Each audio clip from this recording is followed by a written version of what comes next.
You're not going to believe what happened to me last night. I'm still shaking just thinking about it. It was around midnight, and I was getting ready for bed when I heard this strange noise coming from outside. It wasn't a cat or a raccoon. It was something different. A soft, whimpering sound. Almost like a child crying. I tried to ignore it, telling myself it was just the wind, but it kept going. Finally, I couldn't take it anymore. I grabbed my flashlight and cautiously opened the front door. I scanned the yard, the beam of my flashlight cutting through the darkness. Nothing. The sound had stopped. I was about to go back inside when I heard it again, this time closer. It was coming from my driveway, from underneath my truck. My heart started pounding. What could possibly be under there? I crouched down, shining the light under the chassis, and my blood ran cold. Two huge, dark eyes stared back at me. They were filled with fear and confusion. I froze, my mind racing. It wasn't an animal I recognized. It was small, covered in shaggy brown fur, and had a strangely human-like face. My first thought was, is this a prank? But the creature was trembling, its little whimpers breaking my heart. It looked so lost and scared. I slowly backed away, trying not to make any sudden movements. I went back inside, my mind a complete mess. What did I just see? I stayed up all night, peeking out the window every few minutes. The little guy didn't move. He just stayed huddled under my truck, occasionally letting out a soft cry. Who was he? Where did his parents go? Was this a baby Bigfoot? I know it sounds crazy, but what else could it be? As the sun started to rise, I knew I had to do something. I couldn't just leave him there. I decided to try and earn its trust. I went to the kitchen and grabbed an apple and a bowl of water. My hands were trembling as I walked back outside. I approached the truck slowly, talking in a soft, calm voice. Hey there, little fella. It's okay.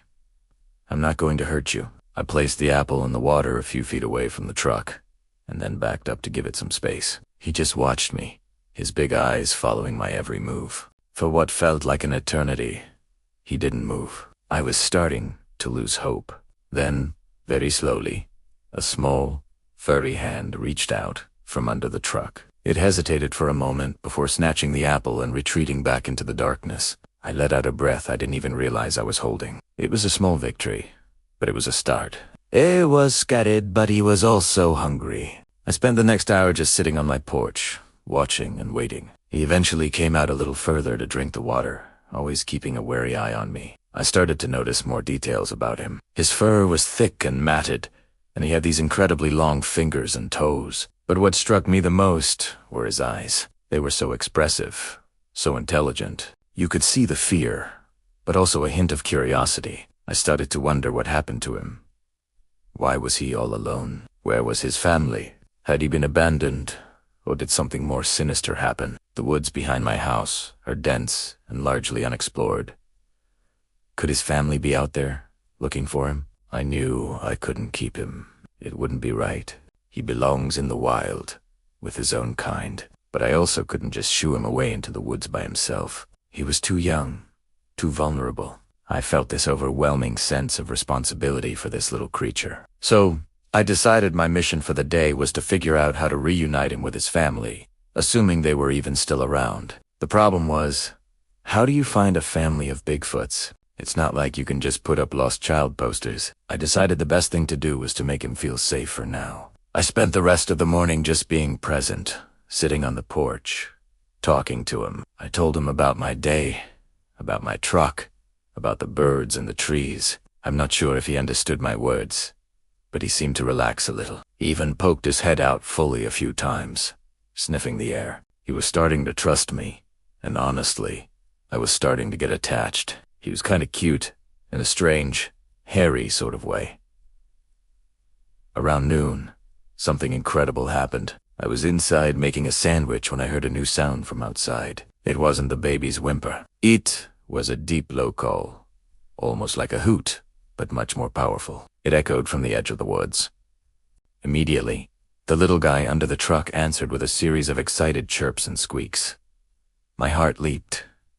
Was this it? Was his family here? I rushed to the window, peering towards the tree line.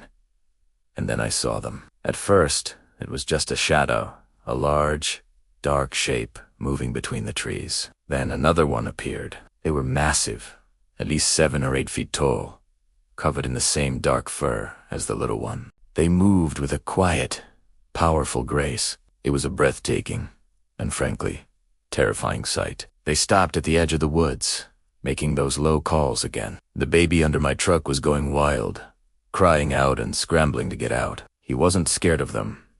He was desperate to get to them. He scurried out from under the truck and made a beeline for the woods. He ran on 2 legs, his little arms pumping, just like a human toddler.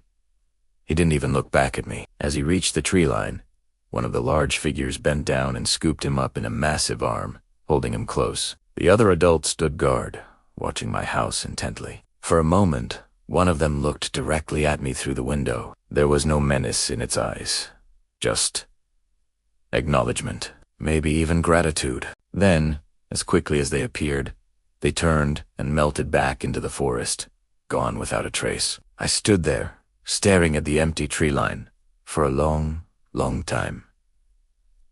I was speechless. I had just witnessed a Bigfoot family reunion in my own backyard. It was the most incredible, surreal experience of my life. Part of me is sad that he's gone, but I'm so happy he's back with his family where he belongs. I'll probably never see them again, but I'll never forget the night a baby Bigfoot hid under my truck. It makes you wonder what other secrets these woods are holding. What do you guys think? Have you ever experienced anything like this? Let me know in the comments below. Thanks for watching, and don't forget to subscribe for more strange tales.